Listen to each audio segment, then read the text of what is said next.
Hallelujah. कुछ बताने की जरूरत नहीं, सही है।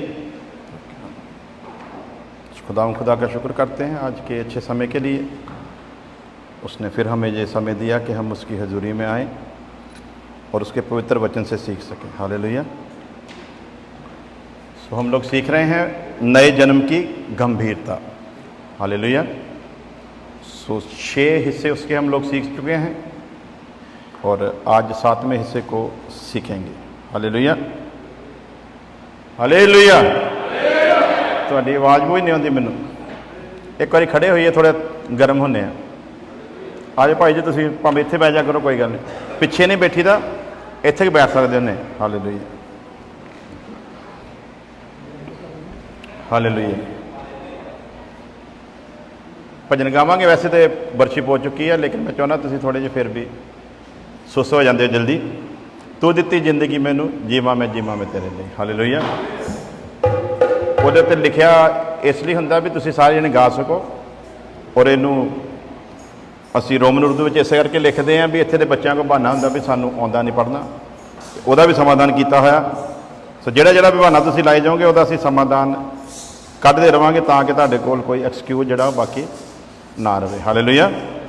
सो प्रभु ने लैके आंदा जदों असीं हजूरी च आए हैं तो फिर सानू चाहिए भी असीं ਉਹਦੀ हमदोसना जिहड़ी आ वो जोर दे नाल करिए। हालेलुया। सो असीं भजन गावांगे। तू दित्ती जिंदगी मैनू,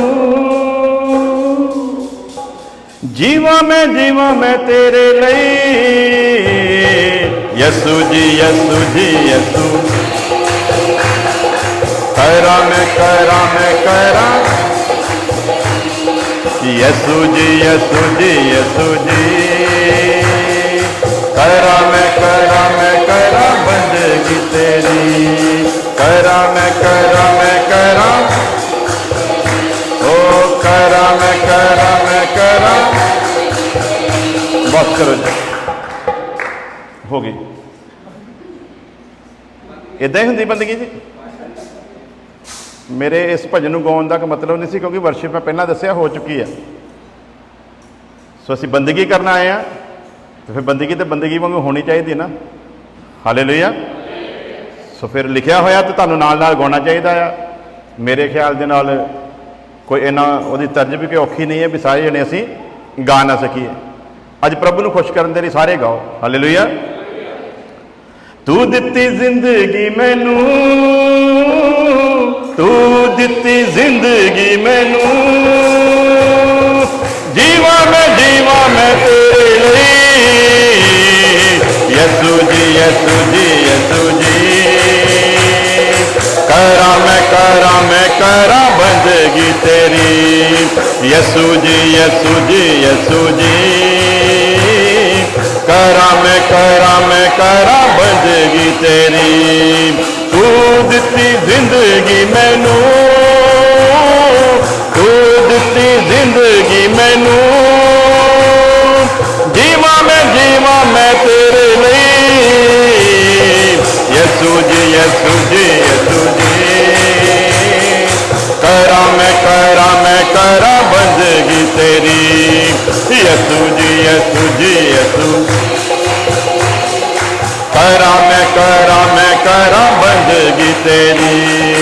तू मेरी जान है मेरा, तू मेरी जान है,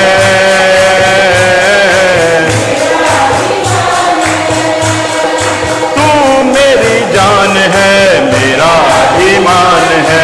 तू मेरी जान है, मेरा ईमान है।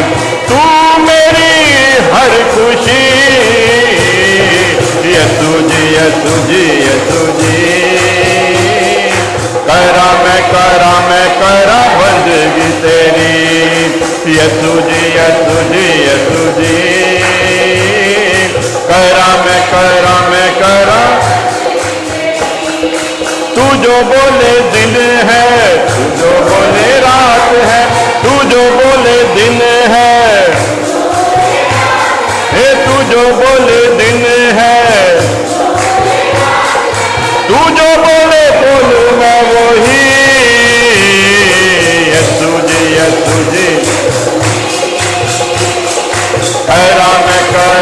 करा बंदगी तेरी। यीशु जी करा काम पूरा तूने सारा किया है, काम पूरा तूने, काम पूरा तूने सारा किया, छोड़ा नहीं अधूरा कुछ भी। यीशु जी करा बंदगी तेरी। यीशु जी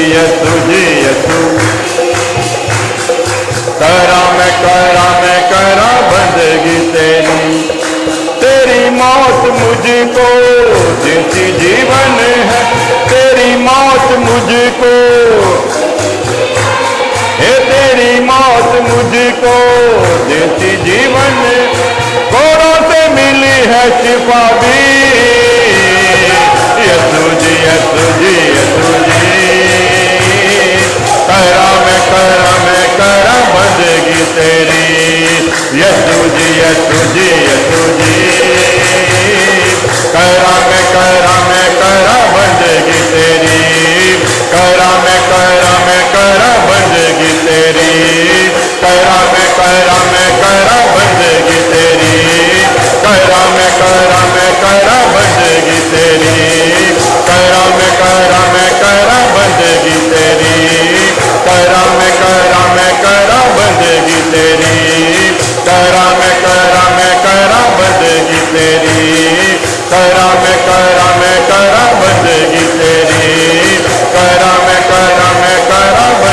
तेरी। करा बंदगी तेरी।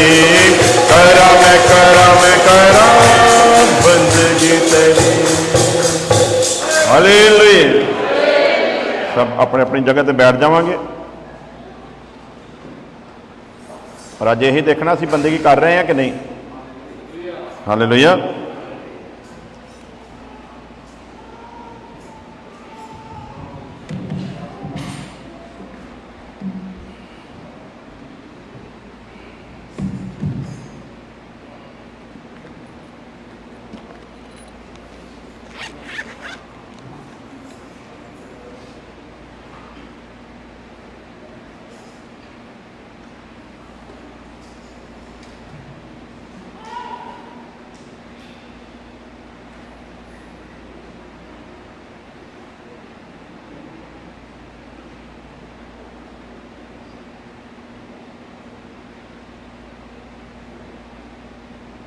हालेलुया। सो पिछले हफ्ते हम लोगों ने बड़े ही अच्छे तरीके से सीखा था कि उसके वश में हो जाने का अर्थ जो है वो क्या है।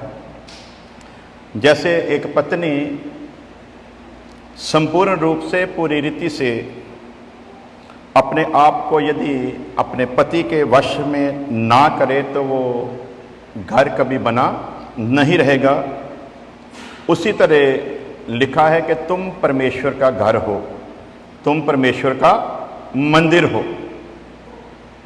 सो इसके लिए भी नियम है, यदि हम चाहते हैं कि ये मंदिर बना रहे तो इस कलीसिया को, जिसे दुल्हन का नाम भी दिया गया है, इसे भी संपूर्ण रूप से अपने सृजनहार परमेश्वर सृष्टिकर्ता के हाथ में पूरी रीति से देना है। पूरी रीति से देने का अर्थ है अब मेरी कोई भी इच्छा नहीं, अब मेरी कोई भी मर्जी नहीं। यदि ये दुल्हन मसीह के साथ चलते हुए अपनी किसी भी मर्जी को बीच में लेकर आए तो समझ लो ये आज्ञाकारी दुल्हन,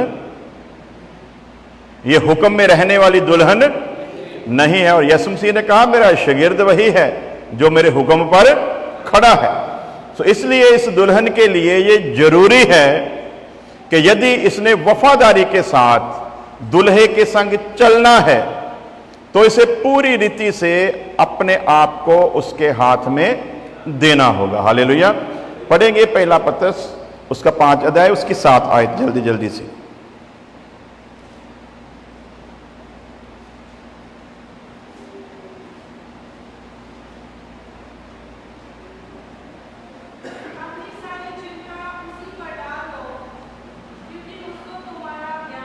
हालेलुया। अपनी सारी चिंता, पंजाबी जाए जी किसी को, अपनी सारी चिंता उसी पर डाल दो। हालेलुया। लिखा कि उसको तुम्हारा क्या है? ध्यान है। किसको ध्यान है? जिसे अपना दुल्हा समझा है, जिसके हाथ में अपना जीवन दिया है, वो दुल्हे ने लिख कर दिया पाकरू के वसीला से कि अपनी सारी चिंता मुझ पर डाल दो। यदि पाकरू की तरफ जाओगे तो उसका अनुवाद यही है कि अपनी चिंता मुझ पर डाल दो।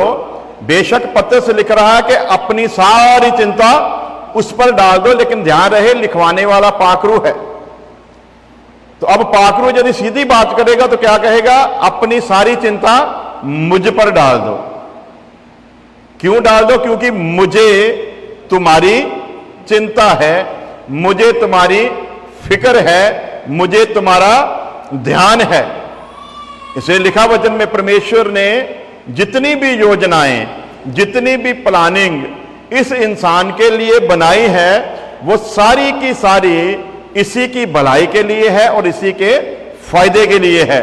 जब भी ये उस सिस्टम से बाहर जाएगा, अपनी अकल से इसे लगेगा कि शायद ये किसी कामयाबी के रास्ते पर है, परंतु वचन बताता है तेरी सोच यहां पर खत्म होती है, वहां से मेरी सोच शुरू होती है। तेरी सोच में और मेरी सोच में जमीन आसमान का फर्क है। मैं जो करूंगा वो सिर्फ और सिर्फ तेरी भलाई के लिए ही होगा, परंतु जो तू अपनी बुद्धि से सोचकर फैसला लेगा वो 101% तुम्हारा नुकसान ही करेगा, फायदा। तो इसलिए अब हमारा फर्ज क्या बनता है? हम इस जीवन की सारी चिंता, इस जीवन के सारे प्रोग्राम उसी के हाथ में दे दें जिसके वश में हमने अपने आप को कर दिया है। हालेलुया। क्यों वचन कहता है कि अपनी सारी चिंता उस पर डाल दो? क्योंकि उसको तुम्हारी फिक्र है। क्योंकि उसी वचन में प्रभु यीशु मसीह फरमाते हैं, चिंता करके तो अपनी जिंदगी का एक भी दिन ना तो बढ़ा सकता है और ना ही। हालेलुया। सुनने में कितना वधिया लगता, हालेलुया, मुंह निकल आਉਂਦਾ। हाँ जी। लेकिन इसको अमली जामा जब पहनाना पड़ता है तब सारा जो असली चेहरा है वो सामने आ जाता है। अब जिसको हमने कबूल किया, जिसके वश में हमने किया, उसने लिख कर दिया अपनी सारी चिंता मुझ पर डाल दो क्योंकि मुझे तुम्हारी फिक्र है। अब जा तो फैसला ले कि उसको हमारी कोई फिक्र, फिर जो चाहे करो, परंतु यदि ये ईमान है कि जिसके हाथ में हमने दिया उसको हमारी फिक्र है, तो फिर मसीही जीवन में चिंता का एक बोर्ड लगाओ और उसके ऊपर कांटा लगा दो। हर मसीही के घर में कौन सी तस्वीर होनी चाहिए? चिंता लिखकर, जैसे लिखा होता है ना भी नो एंट्री के ऊपर फिर उन्होंने बोर्ड लगाया होता है, वहां पर लिखा होता है, फिर कांटा मारा होता है ना।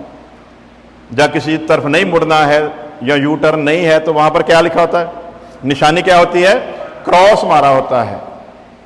उसी तरह जिसने अपने आप को प्रभु यीशु मसीह के वश में कर दिया, वो अपने घर के मेन जहां पर उसकी हमेशा नजर पड़ती है उस दीवार पर तस्वीर लगाए। पूजा मत शुरू कर देना कि पास्टर साहब कोई नया ज्ञान लेकर आ गए हैं, समझाने के लिए बोल रहा हूं। मूर्ति पूजा करने के लिए नहीं सलाह दे रहा। ये इसलिए कहा है ताकि जब भी आपका ध्यान पड़े तो आपको ये वचन याद आए कि हमें किसी तरह की कोई चिंता नहीं करनी। वो जो क्रॉस है वो आपको बार बार याद दिलाता रहे, कोई है जिसे तुम्हारी फिक्र है। हालेलुया। तो जिस प्रभु ने कहा कि अपनी सारी चिंता मुझ पर डाल दे क्योंकि मुझे तुम्हारी फिक्र है, वो प्रभु यीशु मसीह कहता है चिंता करके तुम अपनी जिंदगी का एक भी दिन ना तो बढ़ा सकते हो और ना ही ते फिर काहदा रौला जी। हाँ जी, ਜਦੋਂ ਅਸੀਂ चिंता करके ना ਵਧਾ सकते हैं तो ना ही ਤੇ ਜੇ ਅਸੀਂ ਇਹਨੂੰ ਗਲਤ ਕਰਾਰ ਕੇ ਦੇਣ ਦੀ ਕੋਸ਼ਿਸ਼ ਕਰੀਏ ਤੇ ਫਿਰ ਇਹਦਾ ਮਤਲਬ ਕੀ ਹੋਇਆ ਭਲਾ ਕਿ ਸਾਨੂੰ ਉਹਦੇ ਉੱਤੇ ਯਕੀਨ ਹੀ, ਇਸ ਲਈ ਫਿਰ ਅਸੀਂ ਆਪਣੀ ਪਲਾਨ ਆਪ ਬਣਾਵਾਂਗੇ। ਪਰ ਜੇ ਯਕੀਨ ਆ ਫਿਰ ਸਾਰੇ ਕੰਮ ਕਿਹਦੇ ਤੇ ਛੱਡਾਂਗੇ, ਉਹਦੇ ਉੱਤੇ ਛੱਡਾਂਗੇ। ਉਹ ਸਫਲ ਬਣਾਵੇ ਤੇ ਸਾਡੇ ਲਈ ਮੁਬਾਰਕ, ਜੇ ਉਹ ਸਫਲ ਨਾ ਕਰੇ ਤੇ ਸਾਡੀ ਆਪਣੀ ਹਾਸਲ ਕੀਤੀ ਹੋਈ ਸਫਲਤਾ ਕੀ ਹੈ ਭਲਾ ਹਮੇਸ਼ਾ ਨੁਕਸਾਨ ਕਰੇਗੀ। ਲੱਖਾਂ ਉਦਾਹਰਨਾਂ ਹੈ ਦੁਨੀਆ ਦੇ ਵਿੱਚ, ਲੱਖਾਂ, जिन्होंने अपनी सोच से अपनी समझ से बादशाही खड़ियां की हैं। पहले तो हम पढ़ते हैं नबूकदनेस्सर के साथ क्या हुआ, बादशाह बेलशस्सर के साथ क्या हुआ, फिरौन के साथ क्या हुआ।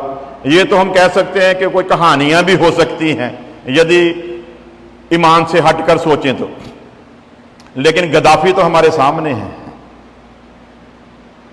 सदाम हुसैन तो हमारे सामने है।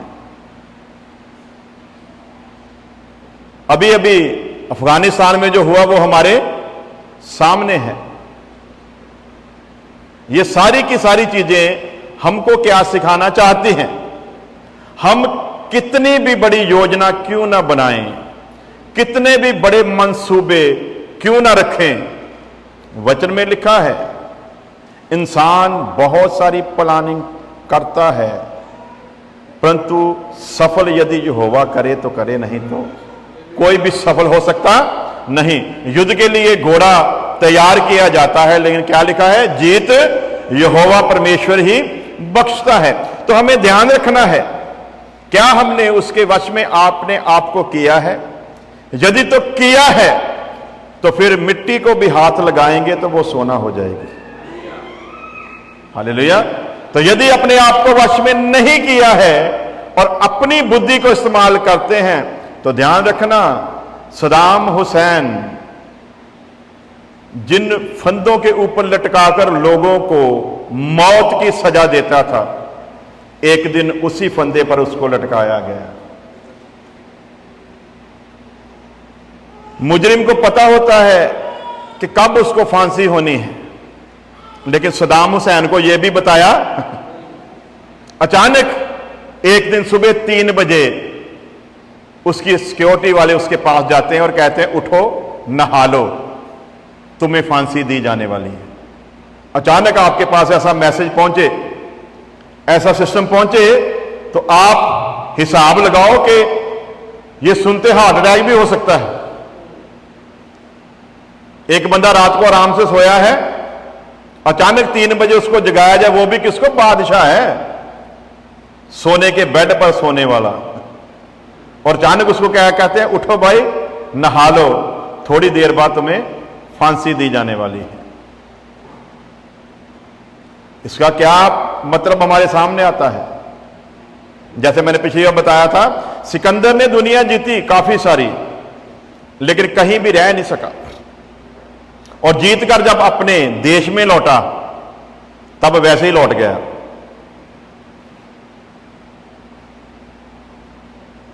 सो ये सारा कुछ हमारे सामने परमेश्वर इसलिए लेकर आता है ताकि हम समझें हमें किसी भी चीज की चिंता कभी नहीं करनी। हमने जिसके हाथ में अपने आप को दिया है उसने वायदा किया, लिख कर दिया, कमिटमेंट की है। तो चाहे बेवफा भी हो जाए, तो चाहे अपने वायदे से मुकर भी जाए, मैं तेरा परमेश्वर तेरा बनाने वाला वफादार हूं, जो कहकर कभी बदलता। तो जो कहकर कभी बदलता नहीं, उसने कहा ना तू चिंता करके एक दिन बढ़ा सकता है, ना ही चिंता करके एक दिन घटा सकता है। इससे आगे और भी कहा, चिंता करके तू अपने सिर, मेरे तो है ही नहीं, चिंता करके तू अपने सिर का एक वाल ना तो सफेद कर सकता है और ना ही काला तो कर लेंदे।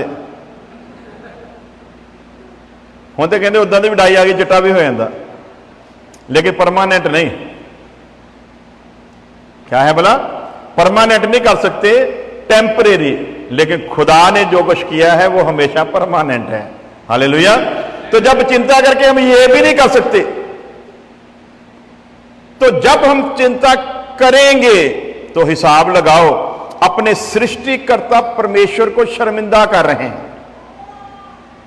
क्या कर रहे हैं? सृष्टिकर्ता परमेश्वर को शर्मिंदा कर रहे हैं। मैंने आपको उदाहरण बताई थी ना कि एक बड़े आदमी के पास एक छोटा आदमी गया, बोलता जी एक आपकी फेवर चाहिए, एक हेल्प चाहिए। उसने बोला बोलो क्या चाहिए, मांगो, आज मैं खुश हूं, जो मांगोगे मिलेगा। उन्होंने कहा नहीं 100 रुपया दे दो। अंबानी जैसे स्टेटस वाले आदमी के पास गया, बोलता क्या चाहिए? 100 रुपया चाहिए। उसने थप्पड़ मारा जोर से, बोलता हमारे पास आए हो, कम से कम हमारी हैसियत के मुताबिक तो मांगो। कहना फिर लाख दे दो। उन्हें फिर मारा, कहना अब अपनी हैसियत देखो।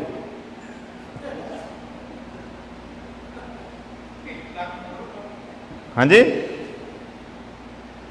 इसलिए यदि कोई बड़ी चीज परमेश्वर से मांगते हो तो सबसे पहले अपनी हैसियत देखो, उसे पाने के लायक भी हो के नहीं हो।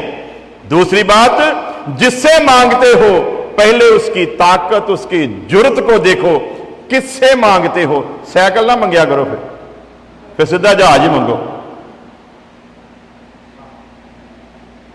हालेलुया। सो सारी चिंता जिसके वश में अपने आप को कर दिया है, उस पर अपनी सारी चिंता डाल दे। क्यों डाल दे? क्योंकि जिस पर तूने सारी चिंता को डालना है, उसने लिख कर दिया मुझे तुम्हारी फिक्र है, मुझे तुम्हारी चिंता है। हालेलुया।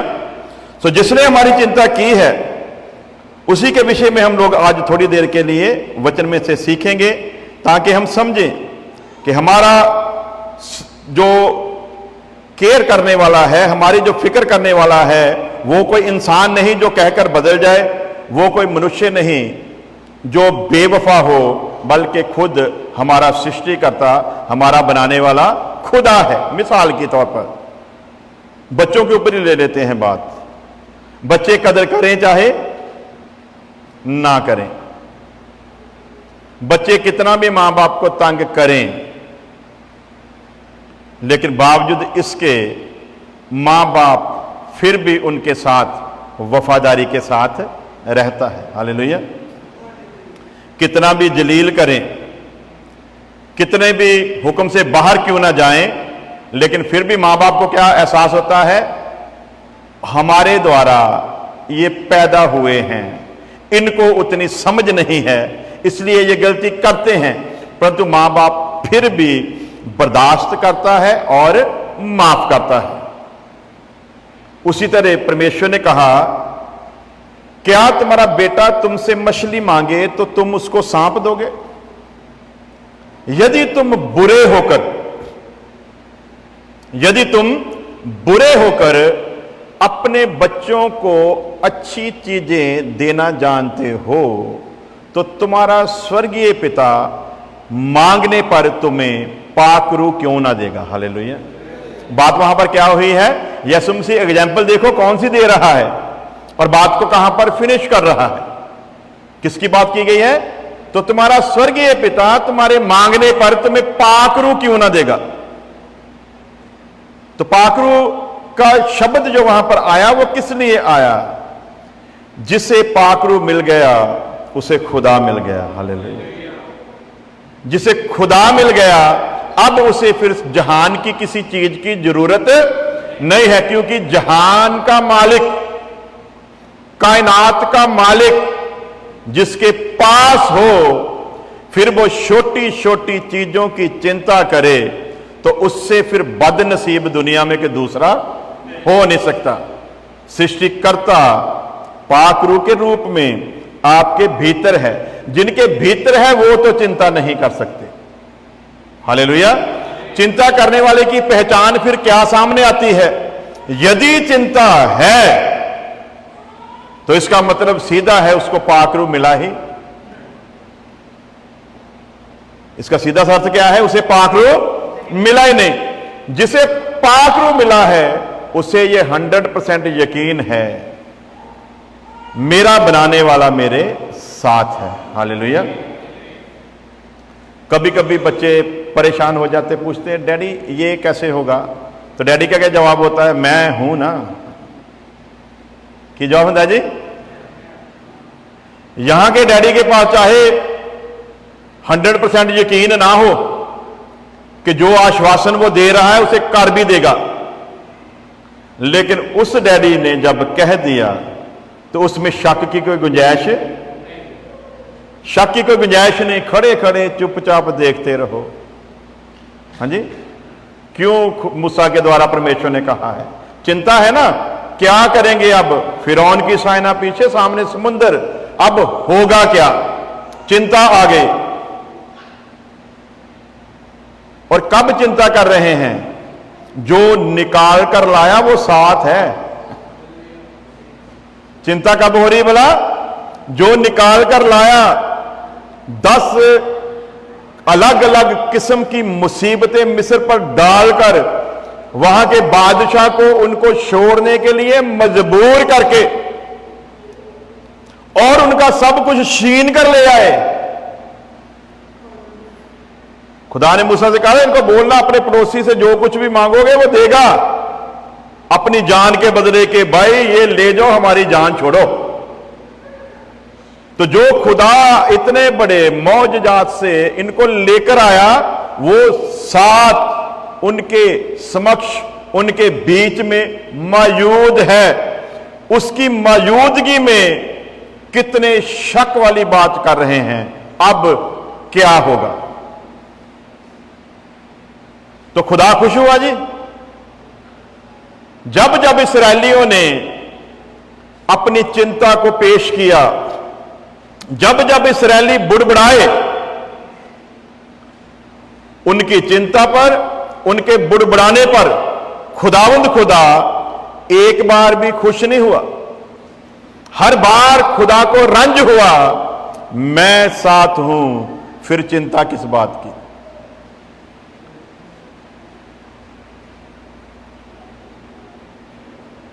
खुदा रंज नहीं हुआ, खुश नहीं हुआ, बल्कि उसका क्रोध बार बार भड़कता रहा। क्यों? जब मैं साथ हूं, फिर क्यों कहते हो कि अब जंगल में क्या खाएंगे? जब मैं साथ हूं, फिर क्यों चिंता करते हो कि जंगल में क्या पिएंगे? मैं जो तुम्हें निकाल कर लाया, ये जिम्मेवारी मेरी है। उसी तरह जो परमेश्वर पाप की गुलामी से आपको छुड़ा कर लेकर आया, अब आपकी जिंदगी की हर वो जरूरत जो परमेश्वर की नजर में भली है, उसे पूरा करना उसकी जिम्मेवारी है। हालेलुया। उसको आपको मांगने की जरूरत नहीं है, उसे पूरा करने की जिम्मेवारी ली है उसने, वायदा करके वचन में लिख कर दिया। इनकी चिंता संसार के दूसरे लोग करें, तुम्हें इन चीजों की जरूरत नहीं है। ऐसी बातों के लिए चिंता करने की जरूरत है, ये तो मैं तुम्हें देता रहूंगा। तुम्हारा काम है उसके राज और धर्म की खोज करना। हालेलुया। किसकी खोज करना जी? राज और धर्म की खोज करना। तो राज और धर्म की जो खोज करेंगे उनके लिए यह वायदा है कि खुदा समय पर उनकी जरूरत को पूरा करेगा। तो क्या हम उस खोज में लगे हुए हैं? यदि तो जबूरों के मुताबिक जो दिन रात उसकी व्यवस्था में मगन रहता है, यदि तो हमारा भी जीवन इस तरह से है, तो जो व्यवस्था में मगन होगा उसको चिंता आएगी जी। हाँ जी, जो व्यवस्था में मगन है उसको चिंता हो सकती है? पढ़ांगे पहला कुरिन्थियों का खत 15 अध्याय उसकी 55 आयत है, शायद 55। पहला कुरिन्थियों का खत 15 अध्याय उसकी 55 आयत है शायद। मिली जी पढ़िए। हे मौत तेरी फतह कहां, ए मौत तेरी फतह कहां, ये शब्द कौन कहेगा? जिसको ये ज्ञान है, जिसके वश में मैंने किया है, जिंदगी और मौत उसी के हाथ में है। जिसको ये ज्ञान हो गया वो मौत को चैलेंज करता है, ए मौत तेरी फतह कहां? क्यों? ये मौत ही थी जिसने आदम से लेकर प्रभु यीशु मसीह के आने से पहले तक लोगों पर राज किया। ये वो डर था जो इंसान को हर समय सताता था। यही डर, ये मौत का जो भय था, यही परमेश्वर का बागी बनाता था। क्योंकि इंसान के लिए सबसे बड़ी मुश्किल ही तब होती है जब उसके सामने मौत खड़ी हो जाए, तब बड़ों बड़ों की हवा निकल जाती है और परमेश्वर के इनकारी हो जाते हैं। लेकिन जिन्होंने अपने आप को परमेश्वर के वश में किया, वो मौत से भी सवाल करते हैं, ए मौत तेरी फतह कहां? हम लोग ये सवाल नहीं शायद कर सकते, क्या कर सकते हैं? हाँ जी बोलो जी, कर सकते हैं कि नहीं? वचन के अनुसार गल करो, कर सकते हो कि नहीं? अगली लाइन वालों कर सकते हैं कि नहीं? पढ़ो जी।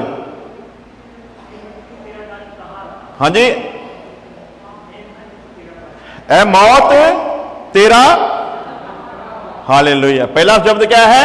हे मौत तेरी फतेह कहां? दूसरा शब्द क्या आया? ए मौत तेरा डंक कहां? अब जितनी देर तक मौत का डंक नहीं बजेगा उतनी देर तक मौत तो आएगी नहीं। तो क्या लिखा? पाप की मजदूरी मौत है। पाप की मजदूरी मौत है। तो सवाल क्या आ गया? हे मृत्यु तेरा डंक कहां? अगला शब्द क्या है? पढ़ेंगे जल्दी। मृत्यु का डंग, मौत का डंग किया जी। बोलो सारे, मौत का डंग किया, मौत का डंग किया, मौत का डंग किया। पंजाबी में भी वही शब्द है। मृत्यु का डंक क्या है? मौत, और सामने लिखा है। बोलो सारे की है? मौत का डंग की है? मौत का डंग पाप। अब अपने जीवन पर गौर करो, पाप है कि नहीं? बोलो,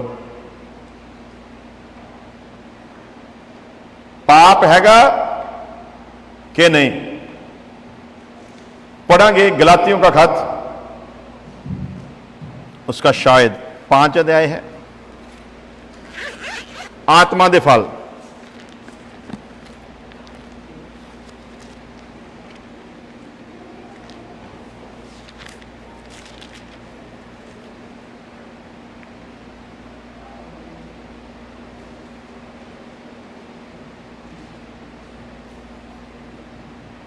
जी उसका पढ़ेंगे 5 का 18 ऐसे पढ़ेंगे। गलातियों 5:18 से। और यदि तुम आत्मा के खिलाफ चलते हो तो व्यवस्था के अधीन ना रहे। हाँ जी आगे पढ़ेंगे। शरीर के काम तो प्रकट है। हाँ जी, शरीर के काम तो प्रकट है। हाँ जी, केड़े केड़े काम है जी? हाँ जी, कौन सा जी? बोलो सारे की आ, ध्यान देना पढ़ो, उच्ची तो नहीं बोलो, की है भला? मसीह में हो, प्रचार भी करते हो, भजन भी गाते हो, हर संडे चर्च में भी आते, चाहे रोज भी आते हो, दान दशमांश सब कुछ देते हो, कुछ कुछ भलाई के काम भी करते हो, परंतु इन सारी चीजों में से एक भी चीज अगर आपके जीवन में है तो सबसे पहले तो दीवार पर यह लिख कर लेना, आप मसीही नहीं हो।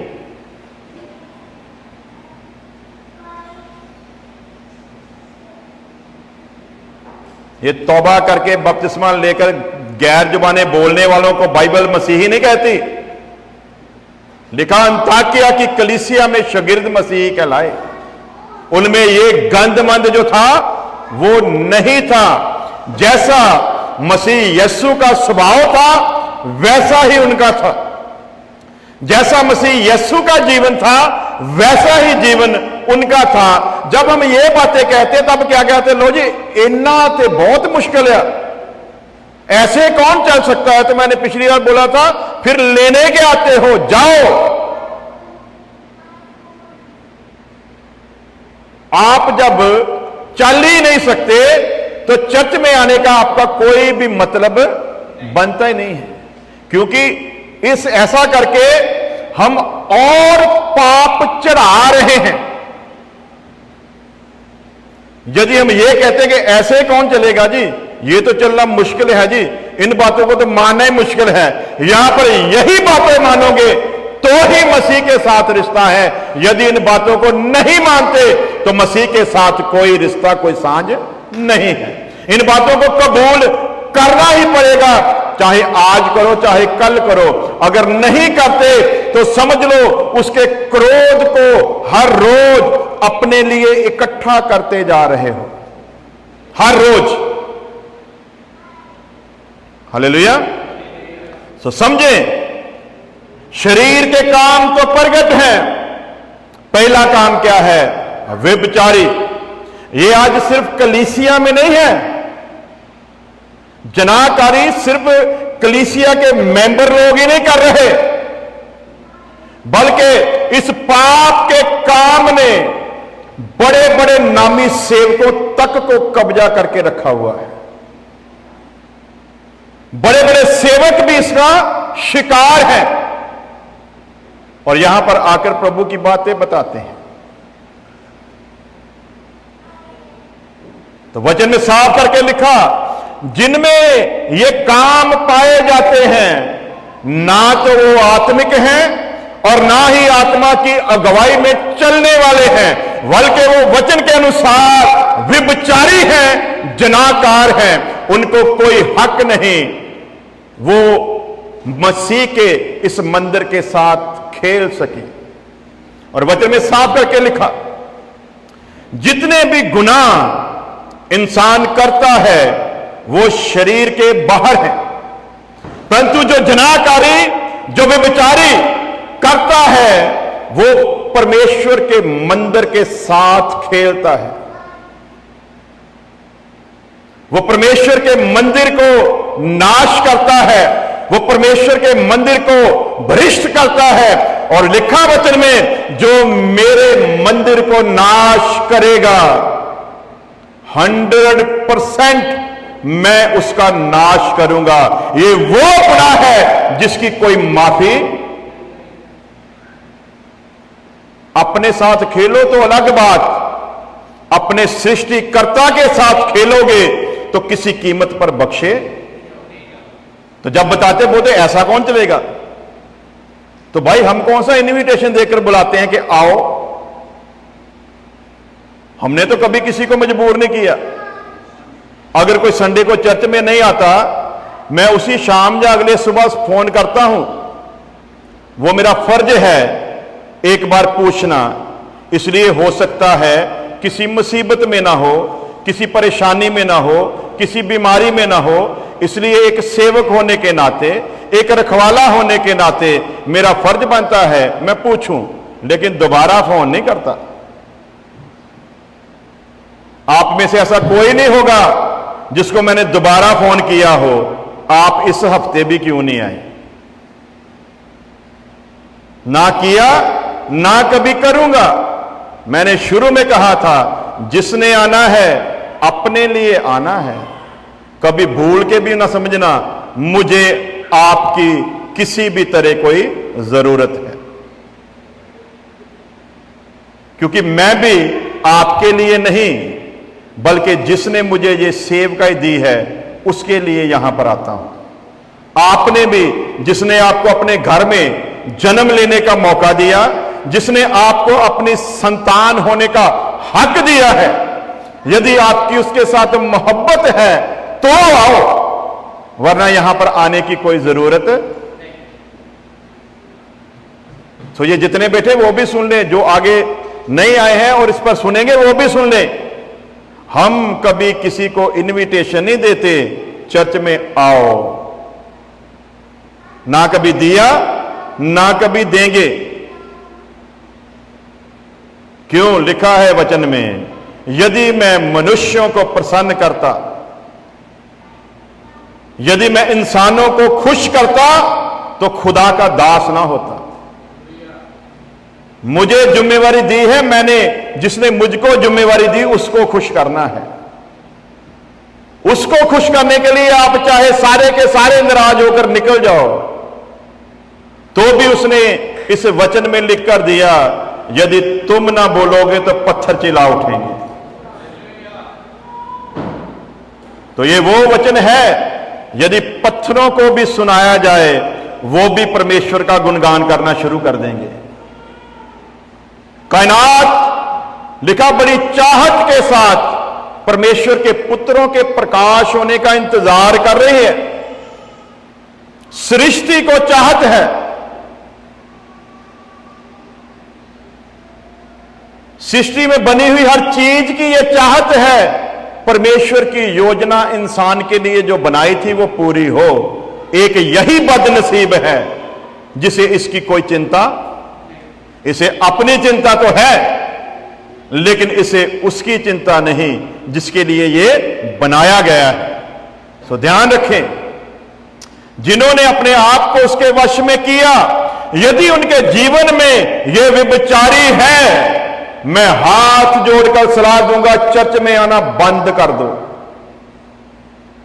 बिल्कुल ना आओ, बहुत बड़ी सजा पाओगे। और ध्यान रखें, यह बात मैं यूं ही कह नहीं रहा, मैंने अपनी आंखों के सामने इसकी सजा पाते हुए लोगों को देखा है। सेवकों के परिवारों को बर्बाद होते मैंने अपनी आंखों से, और ऐसी ऐसी मौतें देखी हैं जिनको यदि बयान करूं तो आप हिल जाओगे। हमने इसको बहुत लाइटली लिया हुआ है। जाओ उसे 4-5 गीत गूत गाओ, वचन सुनो, समोसे खाओ तो घर नूं जाओ। ये कोई मजाक नहीं है। लिख कर दिया वचन में उसने, यदि पत्थर दिल हो तो अपने लिए रोज क्रोध को इकट्ठा कर रहे हो, क्योंकि सुनते हुए भी जब असर नहीं करते तो माफी की कोई गुंजाइश, माफी की कोई गुंजाइश नहीं। सो शरीर के काम तो क्या लिखा है? प्रगट है, ए मौत तेरा डंक कहां, ए मौत तेरी फतेह कहां। मौत का डंक पाप है और ये पाप के काम है।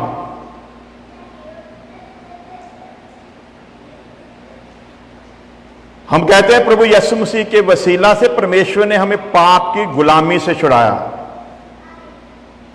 जिसको परमेश्वर ने पाप की गुलामी से छुड़ाया है उसकी यह निशानी है, जब पाप से छूट गए तो पाप के काम आप में नजर आने नहीं चाहिए। यदि पाप के काम नजर आते हैं तो आप और मैं आज भी पाप के गुलाम हैं। तो वहां पर वस्त्र क्या पढ़ के आए हैं? पाप का, मौत का डंक क्या है?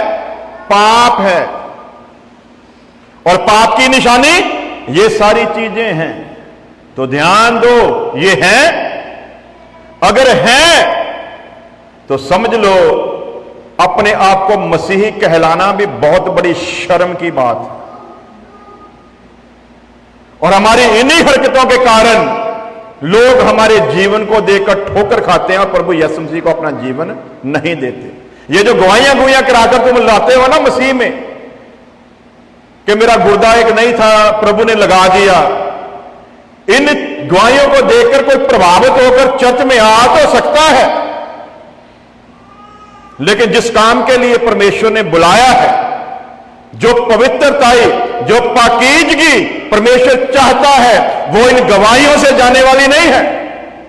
वो तो ऐसा कड़वा वचन सुनने की यदि हिम्मत रखते हो तो ही ये बुराइयां निकलेंगी, वरना पाप राज कर रहा है और मौत का डंक पाप है, किसी भी तरह छूट नहीं सकते। तो पहला ही काम क्या हो गया?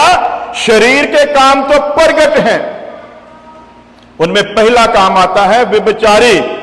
और व्यभिचार के बारे में प्रभु यीशु मसीह खोल कर बताकर गए हैं। क्या लिखा वचन में?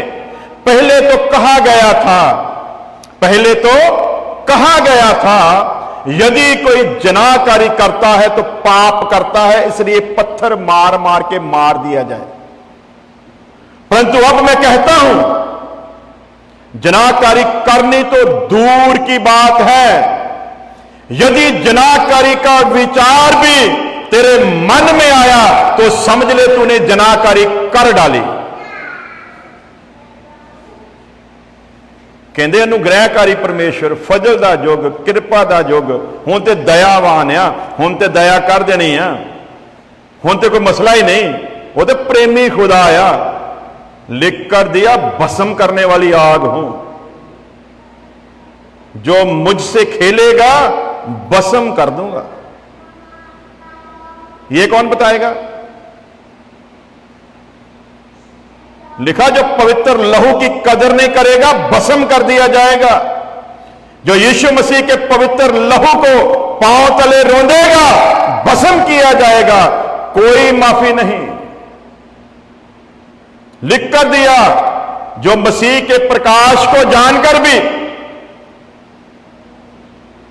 जो उसकी मोहब्बत को पहचान कर भी फिर जानबूझकर गुनाह करता है, उसके लिए कोई माफी नहीं। बड़ा कहते औखा जी, इदां दा ते चलना औखा, फिर ना आओ, फिर चर्च में आपकी कोई जरूरत है? फिर तो वहीं पर जाओ जहां पर कहते कोई बात नहीं, कभी कभी हो भी जाए तो भी कोई बात नहीं। फिर तो वहां जाना चाहिए जहां इजाजत देते कोई बात नहीं जी।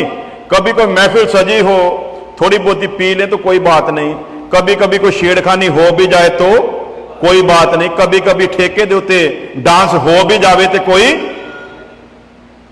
फिर तो आप वही चुनाव करो। क्योंकि लिखा, जिनको मैंने सेवकाई दी है, जिनको मैंने रखवाले बनाया है, यदि वो मेरे वचन को उसी तरीके से मेरे लोगों को नहीं बताते जिस तरह से मैंने वचन को दिया है, तो ध्यान रखें, वो लोग तो अपने गुनाह में मरेंगे, वो लोग तो अपने पाप में मरेंगे, परंतु मैं उनकी जान का बदला तुझसे लूंगा, क्योंकि तुझे पता था, परंतु तूने भी लोगों को सावधान नहीं किया, बल्कि तू भी लोगों जैसा ही हो गया। इसलिए गुंजाइश की कोई बात करें तो मुश्किल है, गुंजाइश की कोई गुंजाइश है ही नहीं। अगली बात क्या आती है? व्यभिचार। यीशु मसीह ने कह दिया, पहले तो जो करता था वो गुनहगार माना जाता था, अब तो जो विचार भी लाएगा वो भी गुनहगार ठहर चुका। ठहरेगा नहीं, क्या लिखा है भला? ठहरेगा नहीं। फिर जो नोट करो, साफ साफ, जहां तो वचन को पढ़ते नहीं, जहां सुनते नहीं। ठहरेगा नहीं, बाद में फैसला नहीं होगा, बल्कि फैसला हो चुका। जो ये पाप अपने अपने जीवन में रखेगा, मसीह की पहचान करने के बाद वो परमेश्वर की नजर में गुनहगार ठहर चुका। अगली बात क्या आती है जी? गंदे काम। ये गंदे काम केड़े होंदे जी? मिट्टी च खेडना। हाँ जी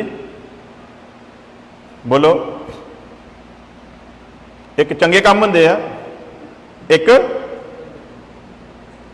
तो मेरे ख्याल से ज्यादा खोलकर बताने की जरूरत नहीं, आप समझ ही गए हो। जनाकारी के साथ मिलता जुलता ये शब्द है, क्या है? गंदे काम। मैं आज विचार कर रहा था, कल मैंने YouTube पर देखा, वो एक छोटे छोटे क्लिप डाले होते हैं, तो वहां पर हमारे भाई जॉनी लीवर जी हैं, वो अपनी बेटी के साथ एक गीत पर डांस कर रहे हैं, जैसे रिहर्सल करते हैं। बहुत नेक बंदा है, इसमें कोई शक वाली बात नहीं, बड़ा हलीम है, इसमें कोई शक वाली बात नहीं, परंतु कोई ऐसा सेवक नहीं मिला जो ये ज्ञान दे सके। यदि ये ज्ञान पाया होता तो कभी अपनी बेटी के साथ किसी फिल्मी गाने की तर्ज पर डांस नहीं कर सकता था। ये गंदे काम हैं। ये सारी बातें किस में आती हैं? गंदे कामों में आती हैं। तो मैंने आपको बताया था, कहते हैं जी सबसे बड़ी कलीसिया, सबसे बड़ा चर्च दुनिया में यदि कोई है तो साउथ कोरिया में। जब हम लोग नए नए आए थे मसीह में, उस वक्त उनकी जो रेशो थी वो ये थी कि उनका 3 लाख आदमी तो 24 आवर प्रेयर में रहता है, 50,000 आदमी हमेशा रोजे में रहता है। जिसका रोजे का टाइम खत्म हुआ दूसरा आकर बैठ जाता है, गिनती कम नहीं होने देते।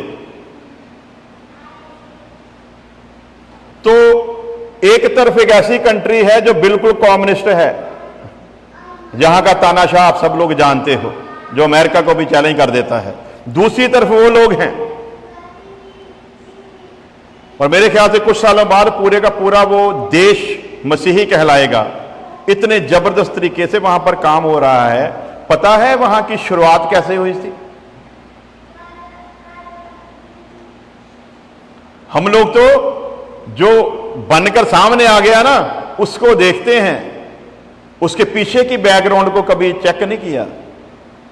चीफ सेक्रेटरी था सरकार में, जिसने अपना जीवन प्रभु यीशु मसीह को दिया।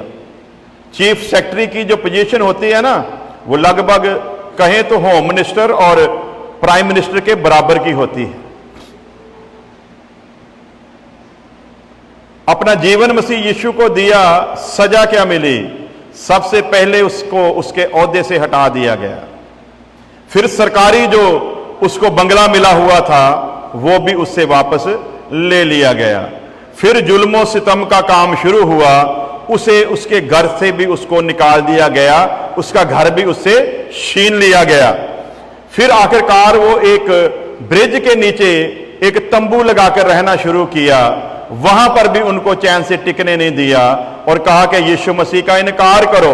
फिर डिच मशीन लाए, खड्डा खोदना शुरू किया, उसको और उसके परिवार बच्चों सहित उस खड्डे में खड़ा करके मिट्टी डालनी शुरू की और कहा यीशु मसीह का इनकार करो।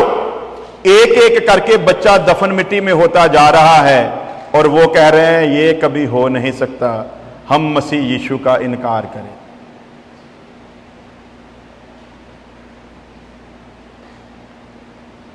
जहां जहां मसीह के परवानों का लहू बहा है, वहीं वहीं प्रकाश भी हुआ है। हालेलुया। एक एक करके बच्चा मिट्टी में दफन हो रहा मां बाप की आंखों के सामने। आखिरकार उनकी भी बारी आ गई और सारे परिवार को उस मिट्टी के ढेर में दफन करके मार डाला गया। परंतु उन्होंने मसीह यीशु का इनकार नहीं किया। उन्हीं की वो शहादत है, उन्हीं का वो लहू है जो आज भी वहां पर बोल रहा है।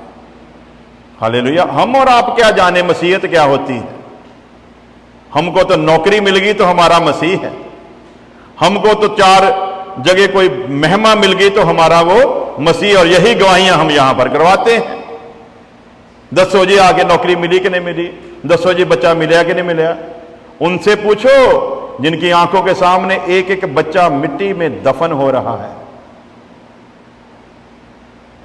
लेकिन फिर भी यीशु का इनकार नहीं किया। आज वहां पर वो रिजल्ट है। या यदि वो कुर्बानी वहां पर ना हुई होती तो शायद वहां पर आज कोई मसीही भी ना मिलता। गंदे काम, क्या क्या आता है गंदे काम में? एक मसीही जिसे परमेश्वर ने अपनी संतान होने का हक दिया है, लायक नहीं थे, जिसे परमेश्वर ने हक दिया अपने घर में जन्म लेने का, अपनी संतान होने का, वो परमेश्वर की संतान यदि गंदे काम करे तो सीधा सीधा परमेश्वर के नाम को दुनिया में कलंकित कर रहे हैं। क्या कर रहे हैं जी? वो गंदे काम क्या है? मसीह में जन्म लिया हुआ, मसीह के लहू से। वो केड़ा आया सिंगर आजकल मूसा की है? हाँ जी, अच्छा सिद्धू मूसा। मैं मूसा सिद्धू वाला करे। अच्छा ना नहीं मूसा दा ना की है, फिर दसियो। सिद्धू मूसे वाला। अच्छा मूसे वाला है ना, कहां मूसा और कहां मूसे वाला है। परमेश्वर के घर में जन्म हुआ मसीह यीशु के लहू के द्वारा। अब शादी क्या हो रही है और वहां पर मूसे वाला लगा हुआ है। क्या है? गंदे काम। किसमें आता जी? ते असीं की कहने नहीं नहीं जी, ये मसीहत के नाल कोई लेना देना थोड़ी है। मसीहत अपनी जगह है, तो कल्चर आ जो क्या आता हमारा ये जो भंगड़ा भुंगड़ा पड़ा, ये की है भला? ये तो हमारे कल्चर से रिलेटेड है। वचन में लिख कर दिया, जिसने मसीह यीशु को कबूल किया, ये बाइबल ही उसका कल्चर है। अब ना मसीह में कोई यहूदी, ना कोई यूनानी, ना कोई भंगड़ा पाने वाला, ते ना कोई डिस्को डांस करने वाला। अब तो मसीह में जो है, मसीह ही उनमें सब कुछ है। यदि ऐसा नहीं है तो फिर मसीही भी। वहां पर सारी मसीहत बाहर निकल आती है जब मूसे वाला लगता है, सिद्धू वाला नहीं, सिद्धू की है जी, चलो जेड़ा भी हैगा कोई गल नहीं। सारी मसीहत लोगों को नजर आ जाती है जब बब्बू मान लगा होता है। सारी मसीहत बाहर आ जाती उसी वक्त। फिर पिछे पैग लग रहे होंगे तो फिर अगले खिंच के होंगे, एक तो दिखा दियो जी जेड़ा अंदर बिठा के रखा होया। ये सब क्या है? विभचार, गंदे काम। अगला लफ्ज क्या आया? लुचपन। यही बातें हैं ना जब इस चर्च में बताई जाती हैं तो बाहर एक चर्चा बनती है। नहीं जी जान नूं तो कहते साडा भी दिल करदा, सख्त बड़े आ। की है भला? जान नूं तो कहते साडा भी दिल करदा, पर की आ? सख्त बड़े आ। इस करके इस सख्ताई च रहना साडे लिए की है भला? मुश्किल है। तो जे उन्होंने लिया हो सानू की करना चाहिए भला? सख्ताई थोड़ी जी ढीली कर देंगे, यहां पर बैठने के लिए जगह नहीं मिलेगी। यही होगा ना। तो आज चर्चों की कोशिश क्या है? चर्च भर जाना चाहिए, चर्च बड़ा होना चाहिए, और बड़ा होना चाहिए, और बड़ा होना चाहिए। जाने तो सारे नरक दे विच ही है, वड्डे गल ही करन डए हो तुसीं। क्यों पाप च होंदे हो? लिखा उन्होंने दी जान का बदला मैं तेरे कोलों लवांगा। तो फिर ऐसे बड़े चर्च को ऐसी बड़ी संगत को लेकर क्या करोगे जब समझौता कर लिया। इसे लिखा, यदि इंसानों को खुश हो करता तो परमेश्वर का दास ना होता। तो यहां पर से जो वचन निकले वो परमेश्वर की इच्छा को, कलीसिया को बताने वाला हो। क्यों? ये वचन परमेश्वर की खुराक है अपने बच्चों के लिए। क्या है? इन वचनों के द्वारा उसकी संतान ने बल पाना है, उसकी संतान ने ताकत हासिल करनी है। और यह ताकत इसलिए हासिल करनी है कि वो दुष्ट जो फाड़ खाने वाले शेर की मानिंद हर पल इस ताक में रहता है, उसका मुकाबला वही करेगा जो इस खुराक को बखूबी लेगा। यदि इस खुराक में आप कुछ मिलावट कर दोगे तो ये खुराक फिर खुराक नहीं रहेगी। और जब मिलावट हो गई फिर वो मसीह की सूरत कभी पकड़ भी नहीं सकेगा। आज गलतियां क्यों हो रही हैं? खुराक मिलावट वाली है। यदि कोई सादगी में रहना चाहती है बहन तो क्या कह देते हैं, लो जी हुण मसीह जाके विधवा ही थोड़ी बन जाना।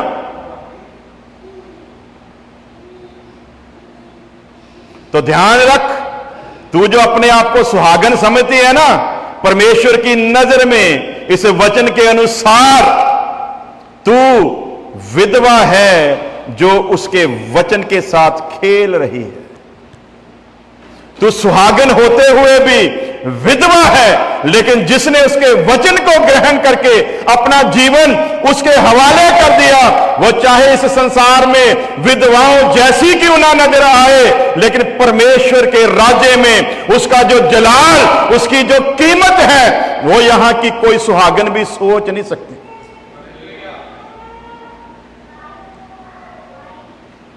सो परमेश्वर के लिए यदि किसी ने थोड़ा सा भी त्याग किया है तो उसके राज्य में उसका जो फल है वो उस त्याग के सामने कुछ भी नहीं। इसीलिए वचन में लिख कर दिया, इस समय के दुख, इस समय के कलेश, इस समय की मुसीबतें, इस समय की बीमारियां, ये तो कुछ भी नहीं है उसके सामने जो जलाल हमको मिलने वाला है। लेकिन हमारी समझ में तो आएगा नहीं, या हमने समझना नहीं, या हमने कसम खा रखी है, पास्टर जी कहते जो मर्जी रहो, करनी तो असी ओहो ही है जिहड़ी साडे समझ आओगी। तो पास्टर छूट गया जब उसने ये बता दिया, उसकी सजा हट गई। अब वो सजा आपके लिए है, ये सजा बनी रहेगी। परमेश्वर पक्षपात नहीं करता। समय हो रहा था आकाश से आग आने का, वहां पर एक शब्द आया, जितनी देर तू नगर में है उतनी देर आग बरसेगी नहीं, परंतु वार्निंग क्या है, निकल जा जान लेकर। वार्निंग क्या है? वार्निंग को समझे, ये ना समझे कि जितनी देर लूत है उतनी देर आग आएगी नहीं। वार्निंग क्या है, जितनी देर तू है उतनी देर आग नहीं आएगी। इसलिए क्या है वार्निंग, क्या है, जल्दी जल्दी से अपनी जान बचाकर यहां से निकल जा। इसका सीधा सीधा मतलब क्या है, यदि यहीं पर मन लगाए रहेगा तो परमेश्वर की नजर में तू भी इन लोगों जैसा गिना जाएगा, और कहीं ऐसा ना हो तू भी इन दुष्टों के संग नाश हो जाए। इसलिए आगे आकर पौलुस पर जाहिर किया, इन लोगों में से निकल आओ और अलग हो जाओ तो मैं तुम्हें कबूल कर लूंगा। सो प्यारे अजीजों, समय इजाजत नहीं देता हम आगे बढ़े। आज के लिए इतना काफी है कि यदि हमने अपने आप को परमेश्वर के वश में किया तो वश में करने का अर्थ क्या है, अब मेरे जीवन में मेरी कोई मर्जी नहीं, मैंने जिसके वश में अपने आप को किया वो मुझे आराम में रखे तो भी उसका शुक्र, वो मुझ पर दुख आने दे तो भी उसका शुक्र, वो मुझ पर बीमारी आने दे तो भी उसका शुक्र। मैं कभी गिला नहीं करूंगा, बल्कि मैं हर हाल में उसको धन्यवाद दूंगा, क्योंकि मसीह यीशु में उसकी यही इच्छा है। जो हर हाल में धन्यवाद देने के लिए तैयार है वही है जिन्होंने अपने आप को उसके वश में किया है। 3 प्रकार से मसीह बताती है।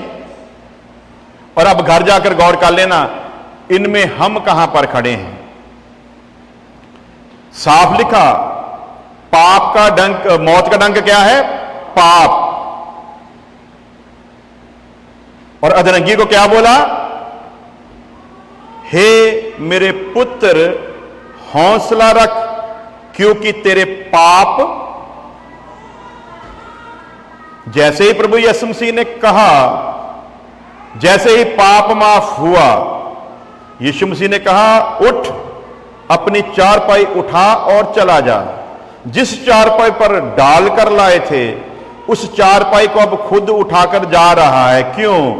पाप के कारण बीमारी थी, पाप माफ हुआ, बीमारी चली गई। अब दूसरा सवाल, मसीह में आने के बाद भी बीमारी है, तो इसकी अब 2 वजह है। तो ध्यान देना, क्योंकि हम लोग किसी ना किसी तरीके से अपने आप को धर्मी ठहराने के चक्कर में पड़े ही रहते हैं। तो हमारा काम अपने आप को धर्मी ठहराना नहीं, बल्कि चेक करना है। यीशु मसीह ने कहा तेरे पाप माफ हुए, सबूत क्या है? पाप के कारण बीमारी थी, जब पाप माफ हुआ तो बीमारी गई। अब अगला काम आ गया, मसीह में है लेकिन बीमारी है। अब इसकी भी 2 वजह है। जहां तो फिर दोबारा पाप जीवन में आया है। जब पाप आया तो पाप से बीमारी तो आएगी।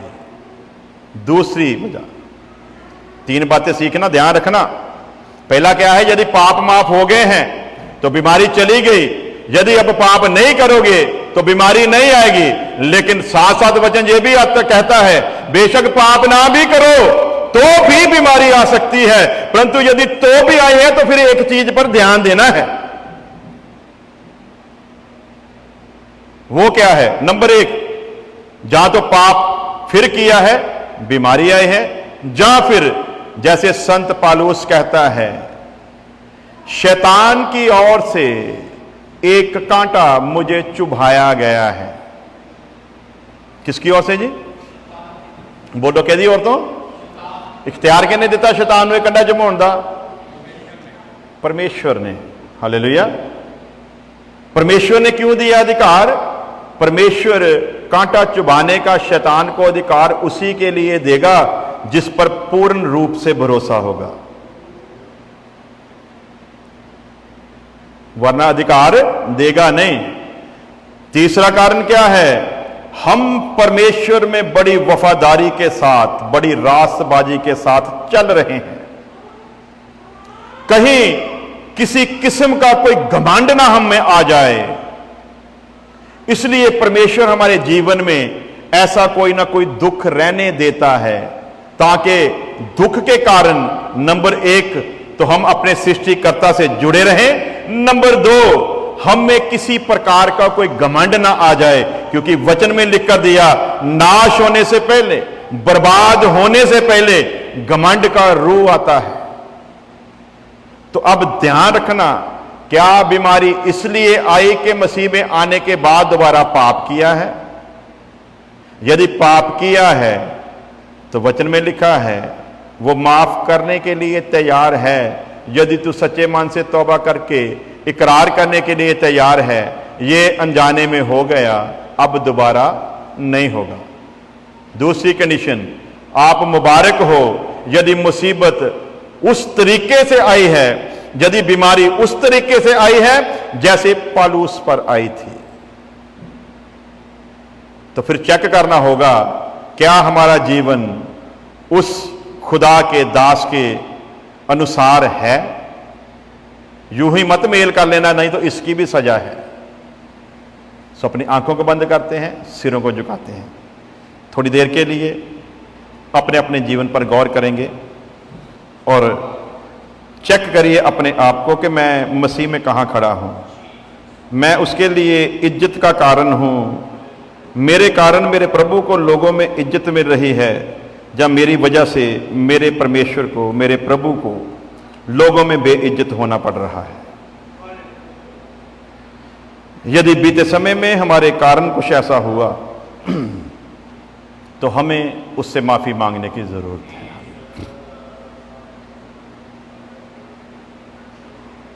और यदि परमेश्वर हम पर खुश है और हमें सताने के लिए उसने शैतान को अधिकार दिया है, तो फिर समझे कि हमारे लिए बहुत बड़ा फल है। हालेलुया। अपने अपनी जगह पर सब खड़े हो जाएंगे। हालेलुया। एक भजन गाएंगे, उसके बाद प्रार्थना करेंगे। हालेलुया। तेरा शुक्र, धन्यवाद। छुटकारे का दिन आज। हालेलुया। लेकर खड़ा तेरे लिए, लेकर खड़ा तेरे लिए, आज यीशु नजात है। छुटकारा छुटकारा होगा छुटकारा, छुटकारा छुटकारा होगा छुटकारा, आज तेरा छुटकारा छुटकारा होगा छुटकारा, छुटकारा छुटकारा होगा छुटकारा। दूर रह कर यीशु से जो गुनाह तूने किए, दूर रह कर यीशु से जो गुनाह तूने किए, गौर कर तू खुद पे क्या मिला है तुझे, गौर कर तू खुद पे क्या मिला है तुझे। लहू की बहती जो धार है, करने को माफ तुझे तैयार है। लहू की बहती जो धार है, करने को माफ तुझे तैयार है। लेकर खड़ा तेरे लिए, लेकर खड़ा तेरे लिए, आज यीशु नजात है। छुटकारा छुटकारा होगा छुटकारा, छुटकारा छुटकारा होगा छुटकारा, आज तेरा छुटकारा छुटकारा होगा छुटकारा, छुटकारा छुटकारा होगा छुटकारा। वो तेरा दुख है जानता, तू से क्यों ना मानता, वो तेरा दुख है जानता, तू से क्यों ना मानता।